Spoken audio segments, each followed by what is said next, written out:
এটা আমাদের guest house.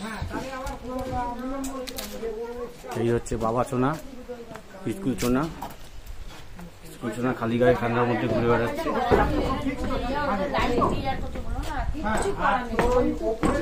বাহ, এটা গেস্ট হাউস, খাওয়ার জায়গা। বাবু এই রুম নিয়েছে। Location coordinator miss Papiya.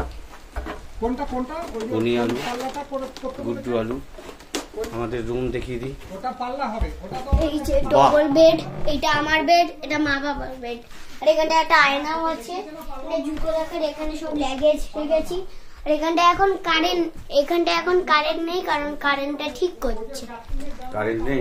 আর এখানটা নিচে রাখা, এখানটা রাখো, ব্যাগটা রাখো। আপনি আপনার বক্তব্য রাখুন লোকেশন কোঅর্ডিনেটর হিসেবে। বলছি চা দিয়েছে, চা খান ওনারা, চা খাওয়া করে জীবনটা কাটিয়ে দিলে। খাওয়ার বাইরে পৃথিবীটাকেই দেখো। ছেড়ে দে। ওখানে ভিডিও করছি, প্রত্যেকবার ফোন করে কেটে দিচ্ছ।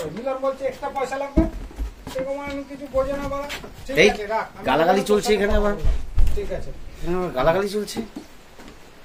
দেখো কি সুন্দর লোকেশন। ওই পাশে জঙ্গলে যাওয়া নিষেধ, কারণ ভাল্লুকের উৎপাত আছে। এরকম করিস না, এসব করিস না। একটু হেঁটে ওপরে যা, গিয়ে ছেলেটাকে বোলায় বা মেয়েটাকে বোলায়, বল আমাদের 6 নম্বর রুমের আপনাদের সিঙ্কের থেকে একটা জল পড়ছে, ওইটাকে একটুখানি দেখুন। বলুন আপনার বক্তব্য বলুন। কোনো বক্তব্য নেই, জায়গা দেখেছি। আপনার বক্তব্য। কিচ্ছু না।